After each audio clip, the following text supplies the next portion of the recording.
You are listening to the AMODA'S podcast. In this series, Amoda explores her essential teaching through conversation and excerpts from interviews and events. To find out more about events and to sign up for her newsletter, go to www.amoda'S.com. Please subscribe, comment and share if this podcast moves you. And if you feel called to donate, please go to the website.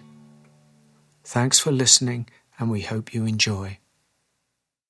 Greetings and welcome back to the AMODA'S podcast. In this episode, AMODA'S is in conversation with Henry Shukman, a Zen teacher at the Mountain Cloud Zen Center in Santa Fe, New Mexico, and author of One Blade of Grass. Together they explore some of the parallels between the Zen and the non-dual approaches and understandings of awakening. A little more about Henry. After a spontaneous awakening at the age of 19 and a childhood marked by severe chronic eczema, Henry embarked on a reluctant journey of healing and deeper awakening in various traditions and therapies. He trained for years in the Sanbo Zen lineage and is now an authorized Zen master, leading Mountain Cloud Zen Center in Santa Fe, New Mexico. As I said, his memoir, One Blade of Grass, chronicles his journey. So, Henry, welcome to this podcast. Thank you for having me. Yes. And just maybe a little bit about how we met. We both live in Santa Fe, New Mexico, and we met through a mutual friend. And we've had several conversations and gotten to know each other a little bit. And one of the things that I was really taken by, and I think perhaps you were as well, was certain parallels in our personal paths that led to awakening. Now, we'll talk about this later, but, you know, you're in the Zen tradition and I'm in the, let's say, category of non-duality, although I'm not a strict non-dualist, but that's what I'm kind of in some ways known for. And in some ways, they're quite different traditions, although we'll come to that later. But let's maybe explore a little bit about some of the parallels in our history leading up to awakening. Does that sound good? Yeah, for sure. Yeah, I know that you had a difficult childhood in the sense of, I'm talking more about an internal difficulty. I don't know if your actual conditions or circumstances were incredibly traumatic. I don't know, and please correct me if I'm wrong, but I understand that the existential kind of quest for meaning, which might have led to a depression or anxiety, is something that I also had. So perhaps can you tell me a little bit more about that? Yeah. I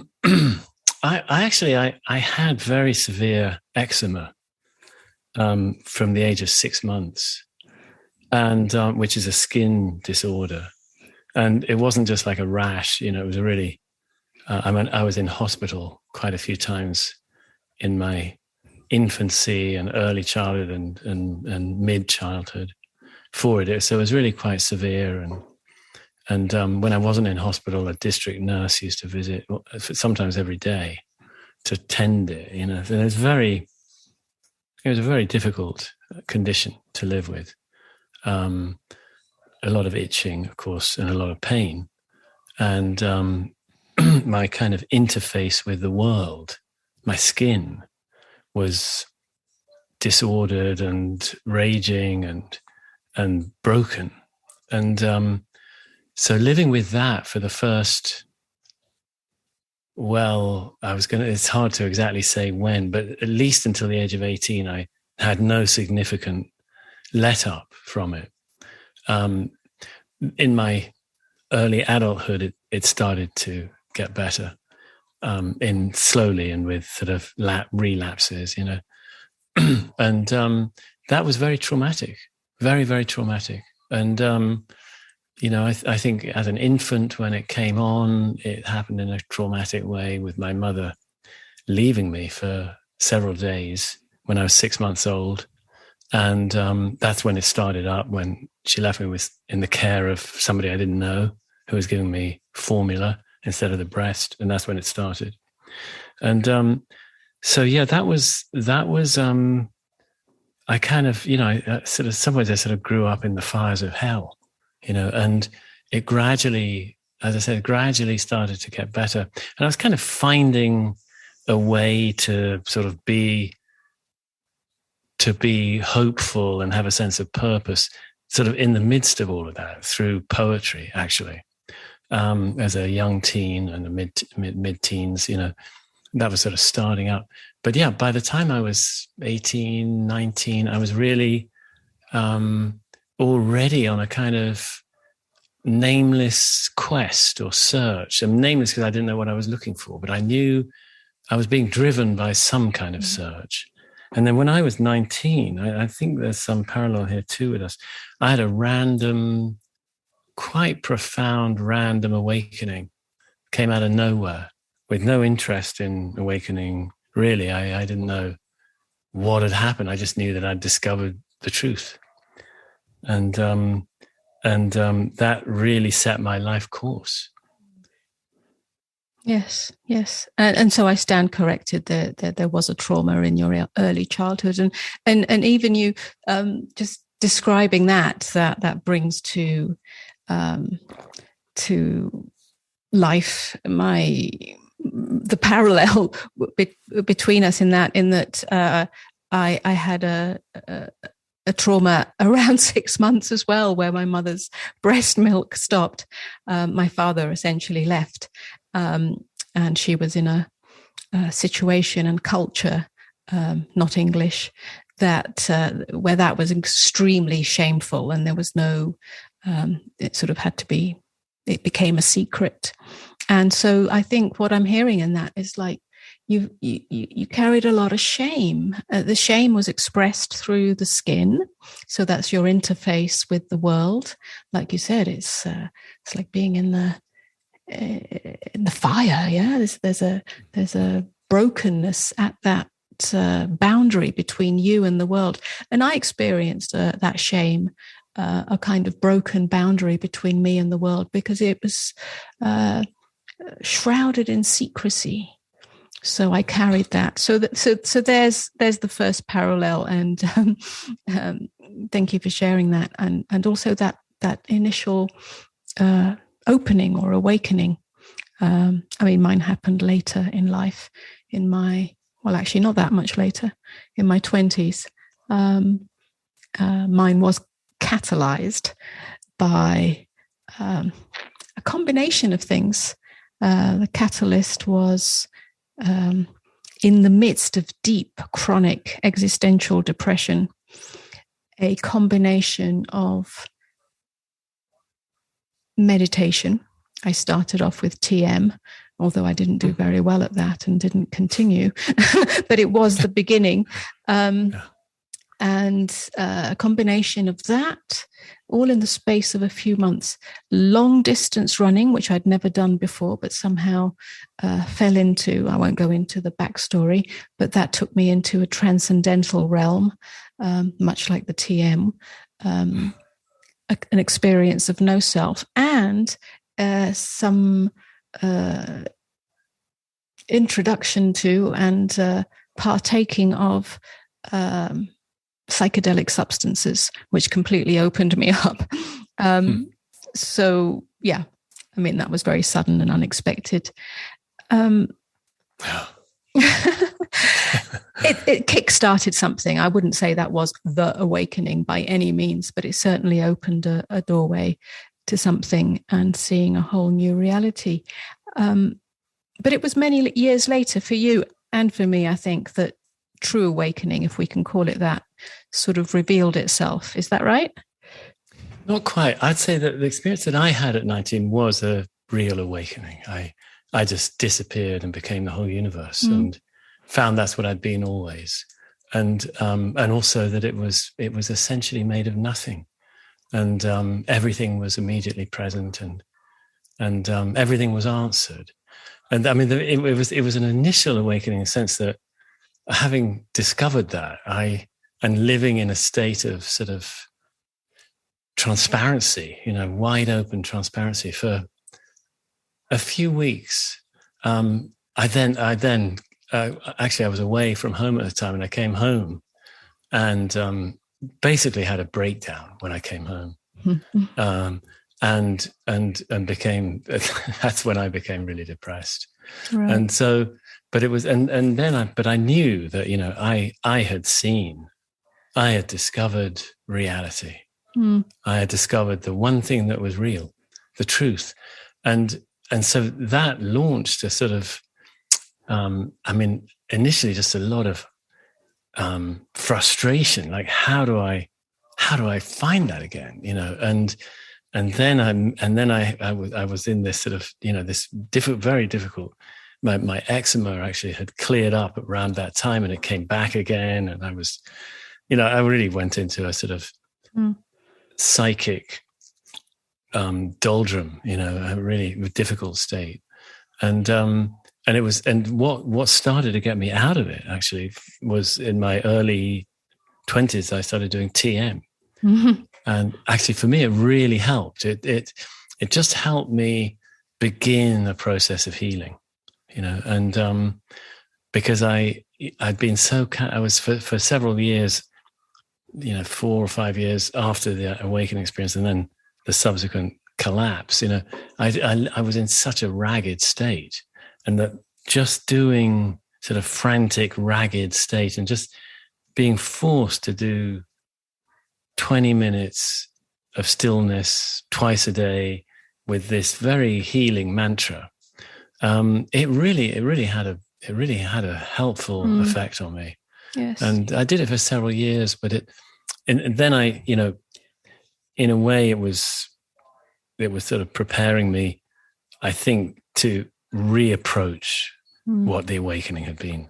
Yes. And I think, had I not been in sort of kind of a difficult condition, and then found that a fairly regimented practice, which the TM was, they kind of drummed it into me that if you don't do this thing twice a day, it doesn't count. So I did. I was very dogged about it. Yeah. That kind of then prepared me, I think, somehow to move into Zen when I encountered Zen, because it knew about awakening. Yes. And knew about this world of oneness and emptiness.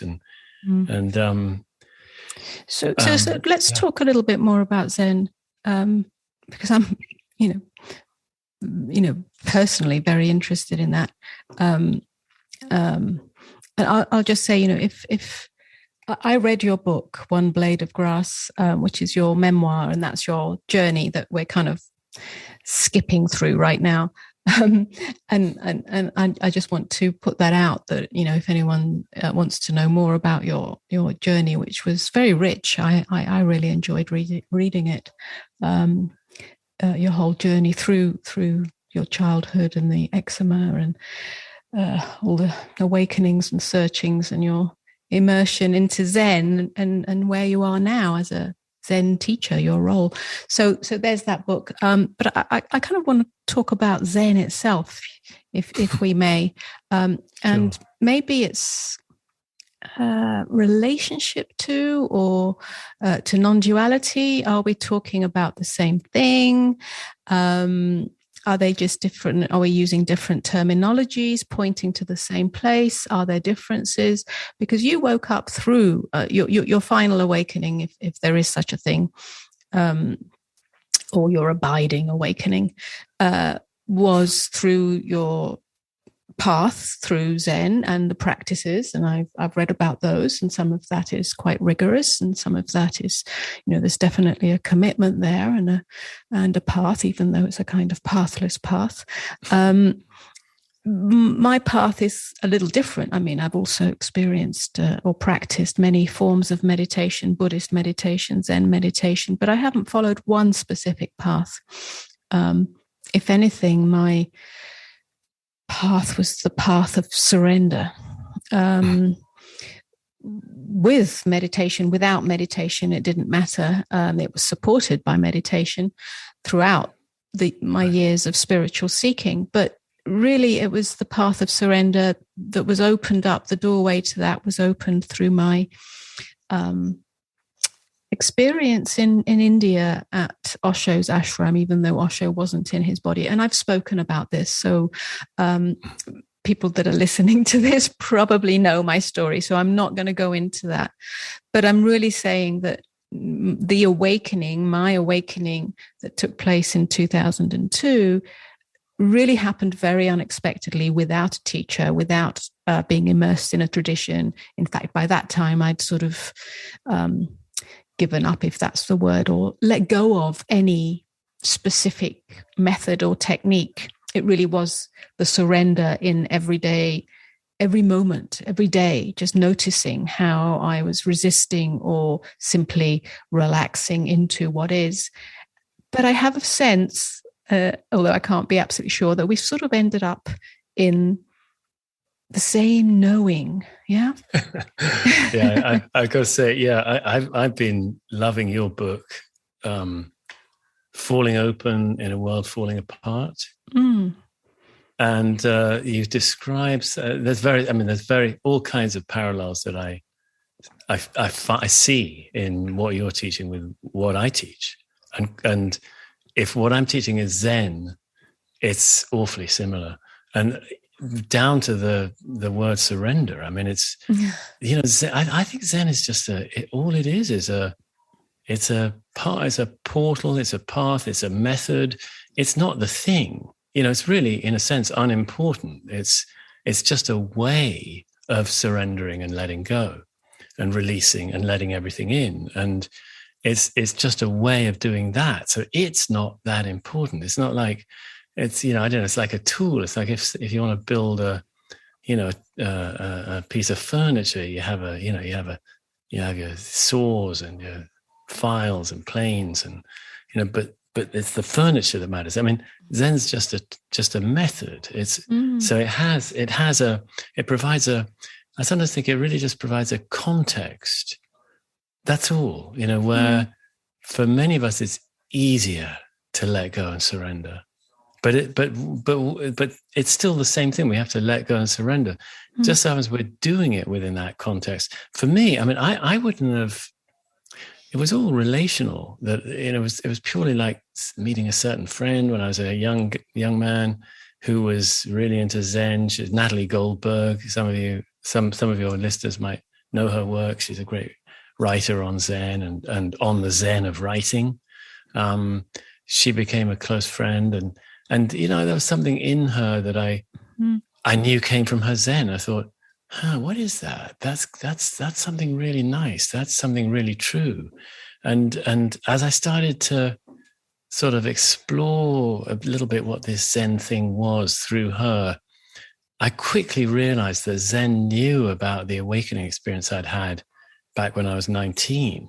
I thought, oh my God, I got to do this. And so I just switched from TM to Zen meditation, which was really just sitting without a mantra. It was just following your breath. It was so simple, It was just so simple. I mean, I think Zen is a kind of as close as you can get to sort of natural awakening. Yes, that's what I love about it, the simplicity and the directness. And I think that's what it has so much in alignment with certainly the way that I teach. I mean, like I say, I don't have a tradition or a particular teaching. I don't even come from a non-dual background. I sort of fell into it through my own experience. But I speak a lot about the suchness of things. I speak a lot about freshness of experience, just this. I think, beginner's mind, which is, I don't use that term, but that's my understanding is that's what beginner's mind is.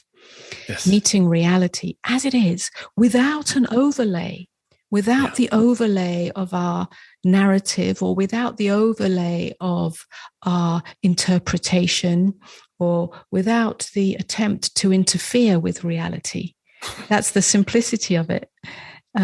So I think that's Zen, isn't it? It is. Yes. It is. Yes. It is. Yeah. Yes. That's right. And I think I don't know how this matches or mirrors or parallels your path, but for me, it was about people. It was, first there was Natalie, and then later there was this guy I met called John, who was a Zen teacher, and he was deep. He was just deep and clear. And something in me just trusted that it would be good to learn from this guy. And I didn't, again, is it learning from, or is it just being in a context where the process in me that needed to happen knew it could happen? So it's not really like he's teaching me something. It's more like he's providing a shelter, a refuge, where some process that wants to happen could happen more easily. Maybe, in your case, it seems like you found that context in whatever other ways. And I just happen to find it relationally, at least in a certain way, And it was very beautiful to discover when I had an awakening experience while working with him, and finding that I was immediately met, in this realm where you can't meet because you are everything. It was like amazing to have the presence of somebody who was in it as well, or who was it as well. There's something happened in that, it's a kind of meeting in a realm where, in a sense, you can't meet because you're just one thing, Yeah, but isn't that what you do as a teacher? Meet others in that realm. I mean, that's what happens in my work, is that I'm meeting people in that space. Sometimes it's recognized consciously, and sometimes it's not. But there's definitely a sort of field of openness, a field of, we can call it awakeness, whatever, a field of naturalness in which we meet, and that's the power of it, and that in some ways overrides any actual teaching. I mean, we can say a load of words, and we can say a load of, pointers, give a load of pointers, but actually that's not it. It's something much beyond that. And that's really what you're speaking of, as far as I can tell. Yes. Yeah. Exactly. And that's the kind of magic of it. I mean, not the magic of it, but the mystery of it, really. And yet not at all. It's just a being reflects being, or being meets being.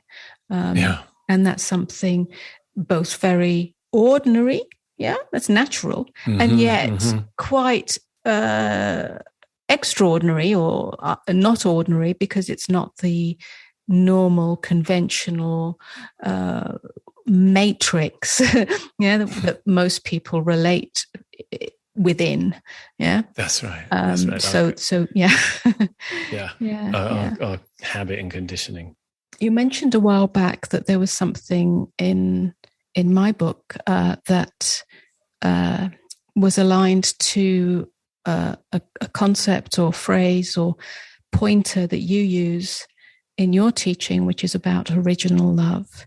Now, I have a sense that original love is speaking about true nature. So perhaps from your point of view, what do you mean by original love? That's right on. I mean, it's about I think many, especially with an initial opening experience, will feel that whatever else they've discovered, it somehow is a kind of boundless love. It's a love without any limit in any way. And in time or space, it's just, sometimes it's almost as if we discover there's nothing but love. Nothing but love. It's a kind of formless love.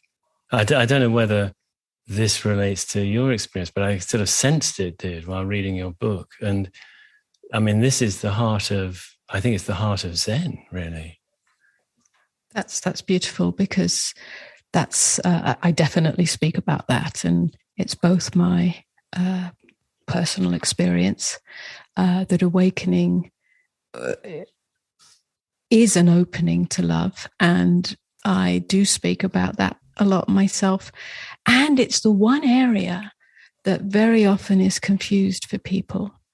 You know, it seems that awareness or consciousness and love are somehow different.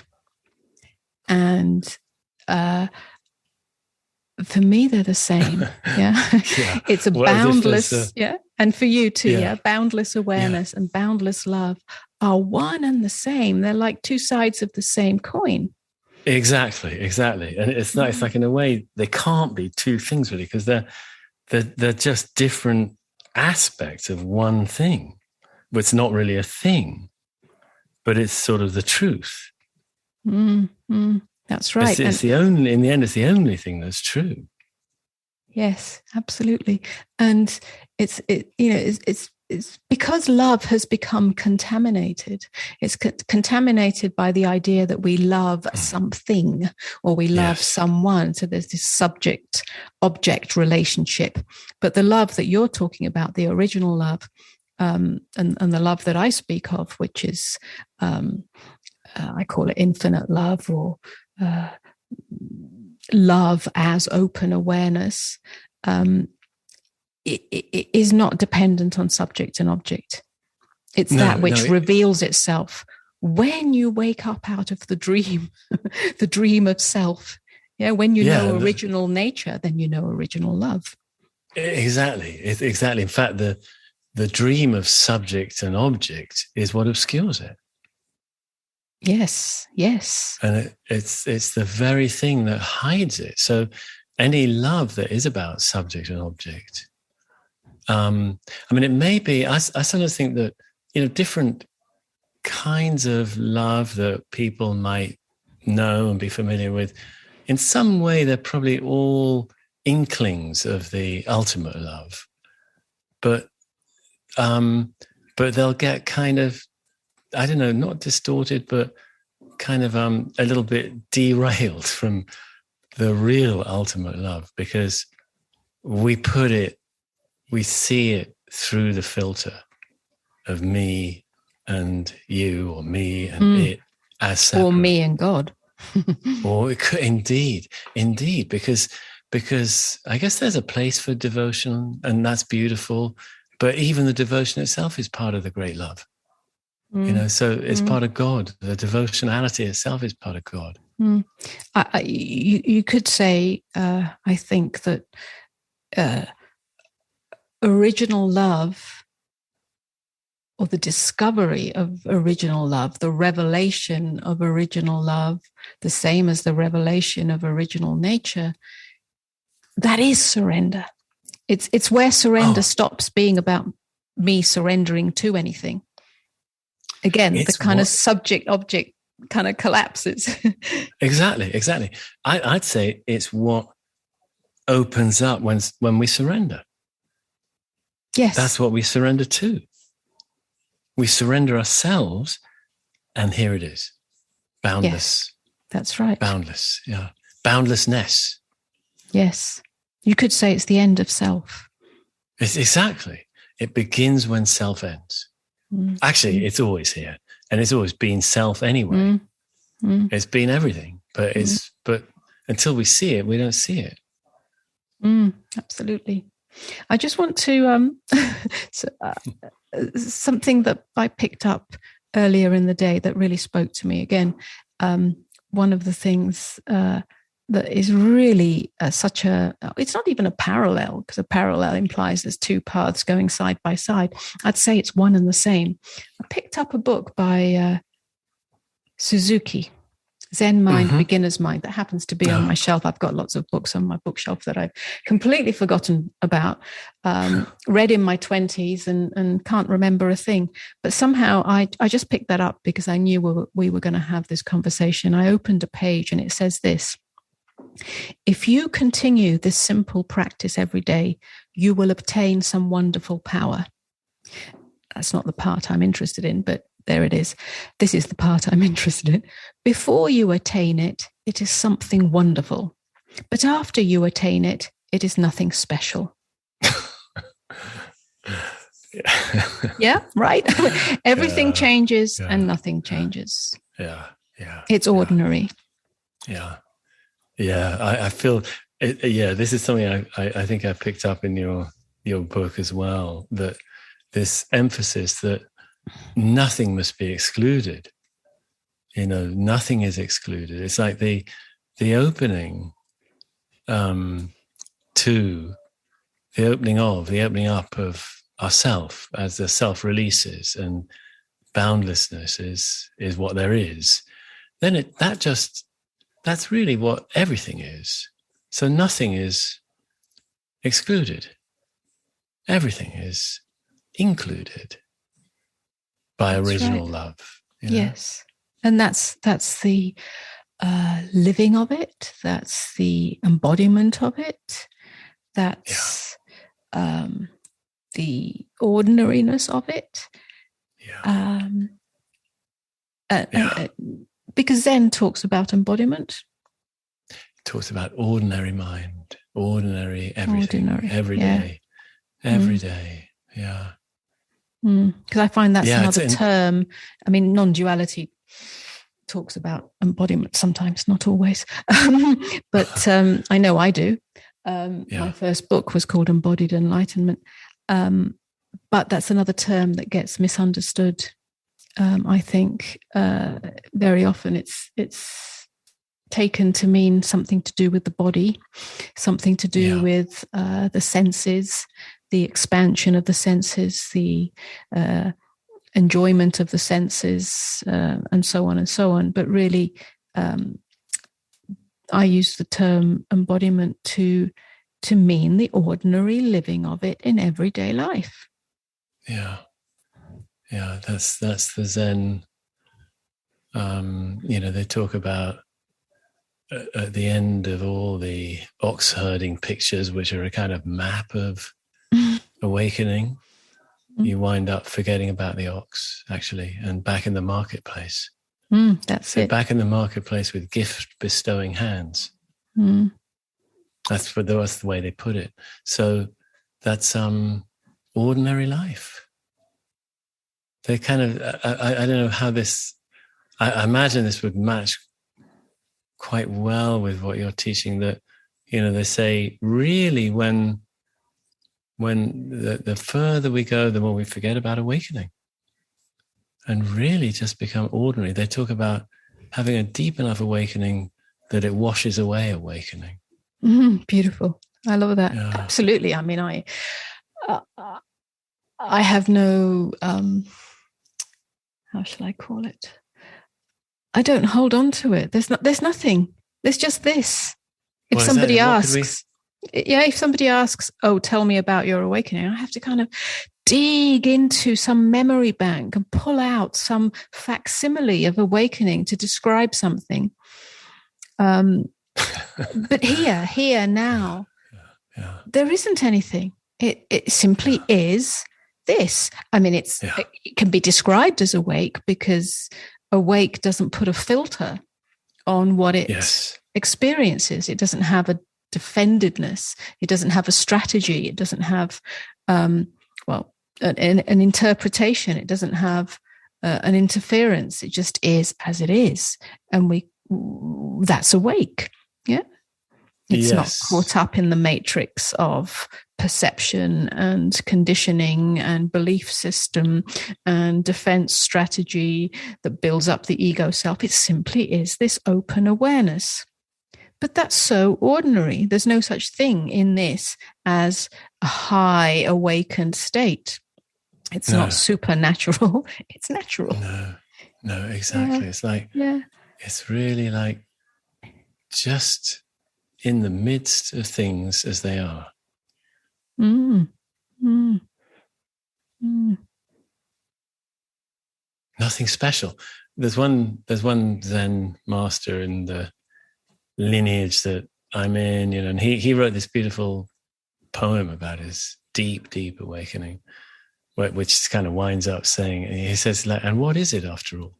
Nothing special. Just this. Just this. Yes, I love that. Just this. Beautiful. Yeah.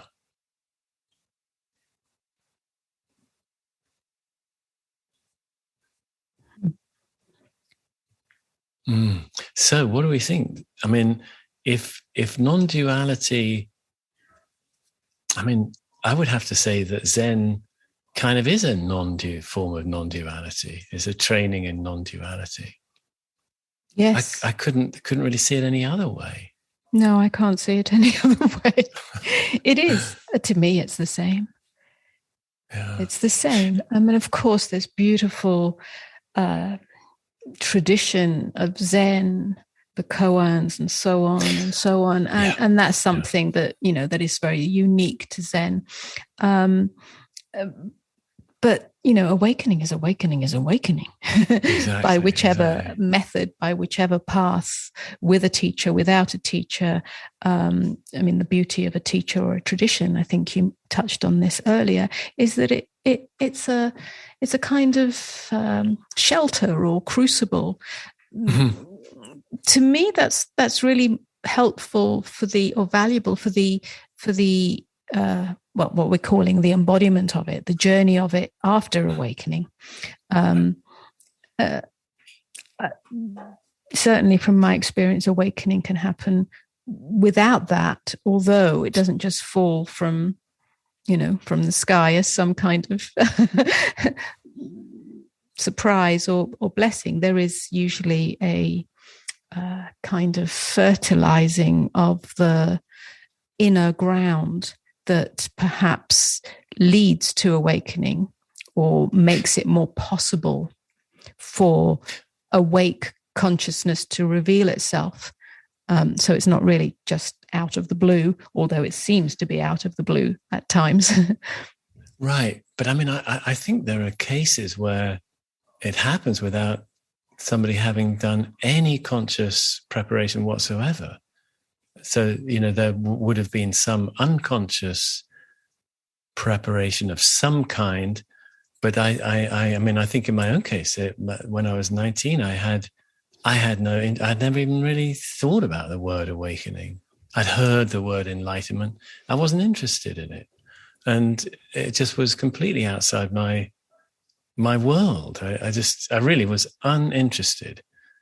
And this thing happened. And so sure. I guess there must have been some underground workings, but they were underground. I was completely unaware. I think that awakenings and profound awakenings can happen. I mean, I've experienced that, and that can happen out of the blue because it is true nature kind of popping through. Exactly. Either at a moment of intense beauty or a moment of intense shock or a moment of intense angst.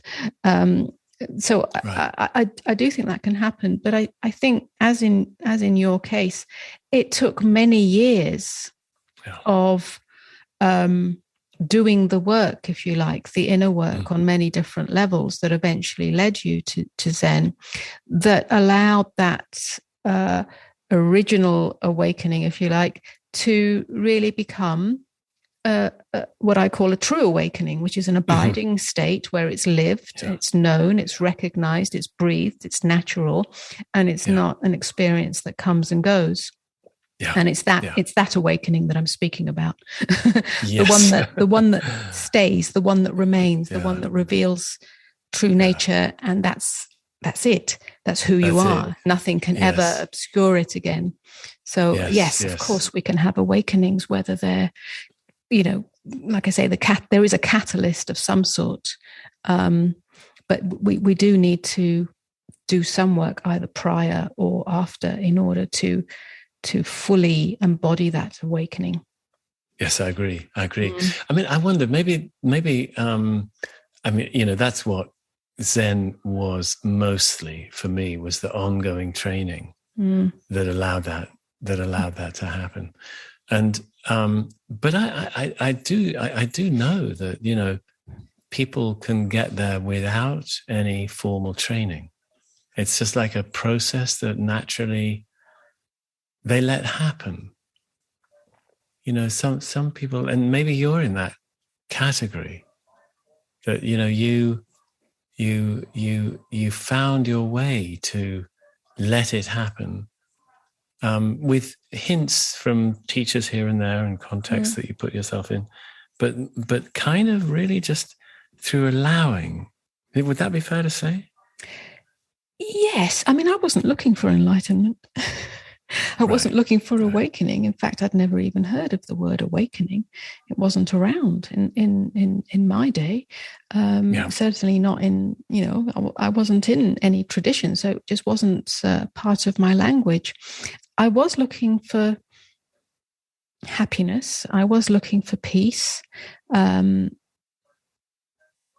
And through allowing, the surrender to take place, because I saw, maybe that, I did have a lot of meditation experience, but maybe that helped to fine tune a capacity to see clearly the mechanism of mind that was always grasping or pushing or rejecting. It was that I saw, and I saw that was the root cause of my suffering. And then I saw that was the root cause of humanity's suffering. And it was that seeing that allowed me that allowed a final surrender, if you like, the surrender of that mechanism, which was a death of the ego self, the not of ego self. And it was that. So there is a kind of possibility of an awakening without being held by a tradition or a path or a teacher, but there has to be some insight, I think. Without that insight, it's just something that happens, an explosion, and then you don't know what's going on, and then you have to get on some kind of path at some point. I in some ways, I'd already been on that path. It was called the path of observation, as well as the path of surrender. The two things, it was like awareness and heart. I didn't have a formal name for it, and there wasn't anyone teaching me anything. But somehow I had spent a lifetime on that path, eventually getting to this point where I was suffering. And the suffering wasn't anything that was happening in my life at that point. The things that had happened in my life, the traumas, had already happened. Right. Yeah. There was a kind of space. There was a kind of emptiness and solitude. Mine was through solitude. And in that solitude, I saw that suffering was still here. And what did I see? I saw the mind's movement. And so there wasn't a forcing of it. There wasn't a stopping of it. But there was a surrender in the midst of it. And somehow, miraculously, unexpectedly, everything changed.